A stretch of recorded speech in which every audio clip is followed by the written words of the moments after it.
guys, how you going? It's Tuesday morning here in KL, Malaysia. Some good opportunities on the market this morning, I think. There was 5 pairs we identified on the Sunday leading up to today. There's 2 pairs that I think will play out probably today.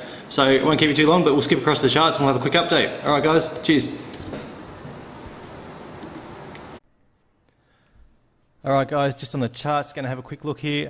So on Sunday we identified 5 pairs. There's 2 pairs that are potentials for today in my opinion, so we're just going to have a quick look at those. So what we've got here, this is a daily chart, this is pound CAD, and we've got price which is bearish at the minute. We're in a long-term bullish uptrend, so phase 1, phase 2, phase 1, but we're in a phase 2 at the moment on the weekly. We're just pulling that back down into the support areas. So if we look left, we've got support, we broke that, became resistance. Price has come all the way up here and it's rolled over and it's heading back into these levels. It's going to find support again, and then in my opinion it'll probably push long from here. So we just zoom in a little bit.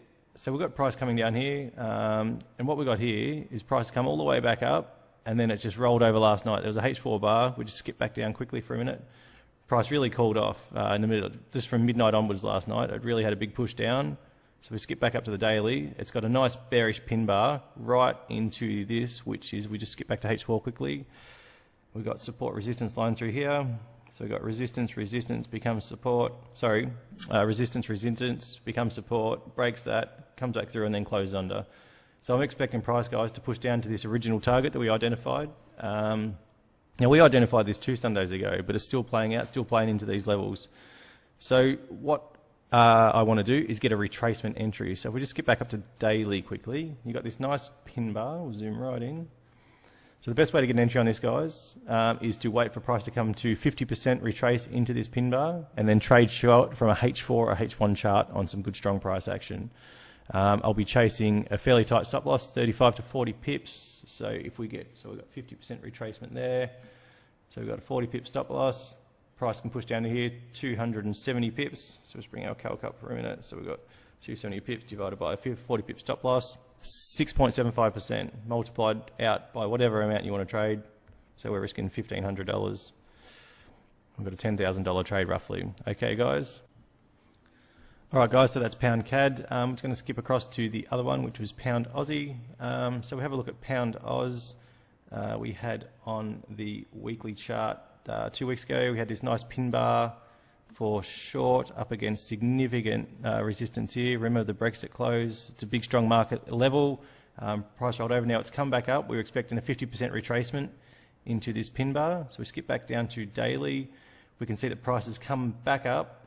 So this was the pin bar on weekly. Price has come back up, it's gone through that, it's gone right up to 78.6, which is an even deeper retracement. But you can see as prices come into there, on a daily chart, price just rolled over and we've got a really nice pin bar again, which is short bearish price action. If you look down here, guys, this is a 7-period RSI with it's actually got bearish divergence. Now I'm not sure if you use RSI, but RSI for me in terms of divergence has been a really strong indicator over the years. It's something that I resonate with.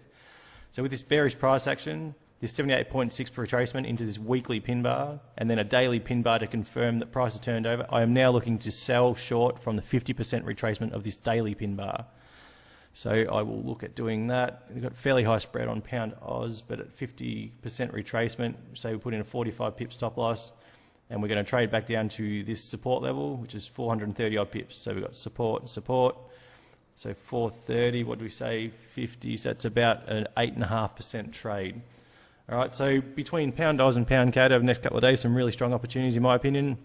So I will be watching the chart every 4 hours and every 1 hour, respectively, to see what sort of price action sets up on these charts into these retracement levels of these 2 pin bars on the daily chart. All right, guys, I hope that makes sense. That's certainly what I'll be focusing on. I hope you guys get on board. I hope you guys understand that. If you guys can get a short trade into there, I think you will do quite well if the market continues its rolling down into those levels. All right, guys, as always, happy trading. I'll just get back to the other view for a bit of a closeout, and I will talk to you tomorrow morning for another market update. Righto, guys. Cool. Bye. Right guys, so you can see on the market there's 2 fairly exciting things happening today. We're just waiting for those retracement entries. Retracement entries, as we said, it's the best way to get that risk reward. Risk reward is key in this market. If you can chase 8% instead of 4 or 10% instead of 5 or whatever, just double your risk reward and you get the same amount of trades right, 5 out of 10, then happy days. I think everyone's going to be trading. Your balance will be slowly going up the equity curve, and as your account balance increases, you guys can start drawing profit and you'll be making an income. It won't take too long at all. It'll be happy days. All right, guys, I'll talk to you in the next video. Thanks. Have a good day. Happy trading. Bye.